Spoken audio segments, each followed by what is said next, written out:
ஒருவருக்கு வயதாக வயதாக உடல் அங்கங்கள் எல்லாம் தோய்வடைகிறது. கண்களில் கொஞ்சம் பார்வை குறைகிறது, கண்ணாடி அணிந்து கொள்கிறோம் அல்லவா? அதற்கு பிறகு கண்களுக்கு கீழே கருவளையம் ஏற்படுகிறது, தோள்கள் எல்லாம் சுருங்குகிறது, நகங்கள் எல்லாம் பொலிவை இழக்கிறது, உடல் வலிமையை கொஞ்சம் இழக்கிறது. அதனால் அடிக்கடி உடல் சோர்வானது ஏற்படுகிறது. தலைமுடி நரைக்கிறது, தலைமுடி குறைகிறது, வழுக்கை விழுகிறது, இப்படியெல்லாம் ஏற்படுகிறது.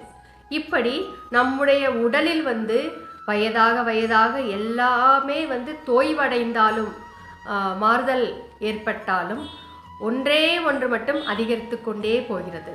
அதுதான் நம்முடைய அறிவாகும். மூத்தவர்களுக்கு அனுபவ அறிவு அதிகம் இருக்கும் என்று கூறுவார்கள் அல்லவா? அப்படித்தான் நம்முடைய அறிவு மட்டும்தான் வளர்ந்து கொண்டே போகிறது. அந்த அறிவை நாம் நல்ல முறையில் வளர்த்து கொள்வது நம்முடைய கையில் தான் இருக்கிறது. தீதும் நன்றும் பிறர் தர வாரா என்று கணியன் பூங்குன்றனார் அவர்கள் கூறியிருக்கிறார்.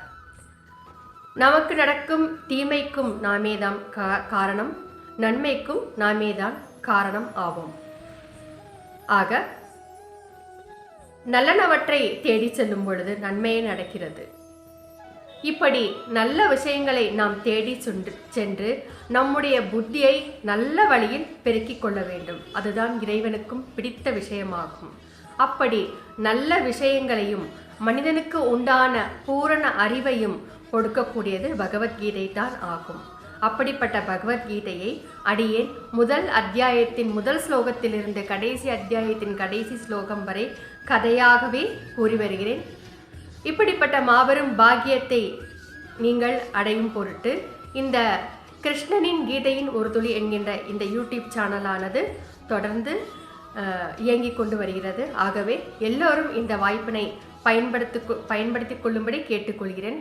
அதற்கு இந்த யூடியூப் சேனலை ஏதாவது ஒரு வீடியோவை சப்ஸ்கிரைப் பண்ணுங்கள், ஒவ்வொரு வீடியோக்கும் லைக் கொடுங்க, ஷேர் பண்ணுங்கள் என்று கேட்டுக்கொள்கிறேன்.